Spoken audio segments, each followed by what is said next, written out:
if I get to write 2 to the power of 3, what does this actually mean?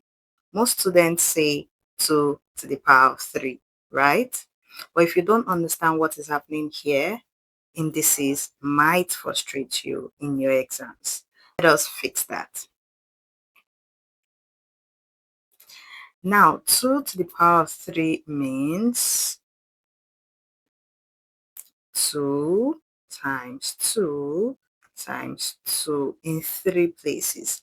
And this ends up giving us what? 8. Now, what is 2 called? 2 is called the base. And 3 here is known as the index, the power, or exponent. I need you to take note of those 3 terms. One person could call it the index, another person could call it the power, another person could decide to call it an exponent. They all mean the same thing. Index is the singular term, indices is the plural term. Take note of that, yeah? So where you have A to be your base and N to be the index. Now let's move to the real thing. We have several laws guiding indices. The first one is the multiplication or product rule, as it might be called. So here you see that the base is the same with a multiplication sign. What you need to do is add up your power. So when you are given an example and you have the same base, what do? When there is a multiplication in between, just sum up the power. So this gives us 3 raised to the power of 6. Got that right? Now let's move to the next law. This is the division or quotient rule. You can see the difference between this and the previous example. Here you have division in between, giving 2 same bases.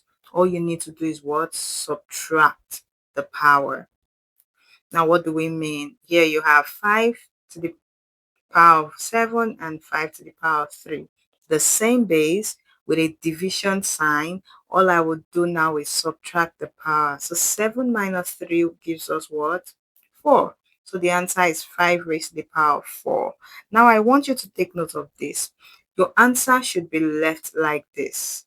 Do not attempt expanding it, saying 5 times 5 times 5 times 5 in 4 places, right? Because in most cases, they want your answers like this, except of course, the option says otherwise. Now moving to the next law, we have power of a power. So when there is a power raised to another power, all you need to do is just multiply both powers as you see here. Now giving an example like this, 2 to the power of 3 to the power of 4 means multiply 3 and 4. So here we have 3 times 4. And this gives us what? 2 to the power of 12. Good. Now moving to the next law. The next law tells us the zero rule. Anything raised to the power of 0 in mathematics is 1. Anything at all, including you. U raised to the power of 0 is 1. So giving an example like this, no matter how large the number is, if it has the power of 0, it is 1. Take note that this is all to the power of 0, not just 5. Okay? 2005 is to the power of 0 and it gives 1. So that's like the simplest rule or law, right? Now the next law is the negative index. When you have a power, negative power, what do? You say 1 divided by the whole thing without the negative. Take note. So giving an example like this, 2 raised to the power of negative 3, you just say 1 all over 2 raised to the power of what? 3. So your answer is 1 divided by 2 raised to the power of 3. Very clear and straight to the point. Now moving to the next law, we have the fractional index. So when you have a base to the power of fraction, all you need to do is just take the root of it. the root. What do we mean? So giving an example like this, you see here, what this means is, I'm going to write it here in simple terms. It means 8 raised to the power of 1 root 3. That's all it means. So you have root 3, 8 raised to the power of 1 is 8, right? Good.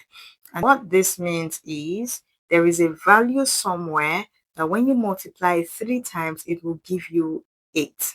That is all this means. If 4 was here, there is a value somewhere that when you multiply it 4 times, it will give you 8. But here we're given 3. So what is that value that when you multiply it 3 times, you will get 8? Of course, we started with it. So, right? So the third root of 8 is 2. The answer here is 2. I hope you got that. Now, moving on. Let's solve some examples that you might see in your exams, be it your JAMB, your WAEC, your NECO, APSAT, THES, SAT, whatever exams at all. These are the kind of questions you would encounter. Now, I need you to start by taking a deep breath and not panic. All you need to do is remember the laws, remember the rules, and you're good to go. So looking at this, all of the bases the same. So remember, the base has to be this. The base has to be the same for the rule to stand. Okay. Now, of course, the first one is multiplication, which tells us that you have to add your power. Okay. You can decide to do this first. And when you're done getting that, you move on. This gives us 2 raised to the power of 7 divided by 2 raised to the power of 5. And then you remember the second rule that says what? Division means what? Subtraction. So this is 2 raised to the power of 2. Somebody else could decide to just do it all at once. What do we mean? Somebody else could decide to just say 2 is common in 3 places. So the first one is 3 plus 4. And then the last one is minus 5 because of the division. And of course, you will get the same thing. 3 plus 4 is 7. 7 minus 5 is 2. So whichever one works, right? Now let's check the second example. Looking at this, you're wondering, why is 8 here? 8 is confusing. No, 8 shouldn't confuse you. Think, since the lowest base is 2, can 8 be taken down to that point? So if I recall, I would say 8 is the same as 2 raised to the power of 3. Right? Now you see it. So you can just go ahead to do this.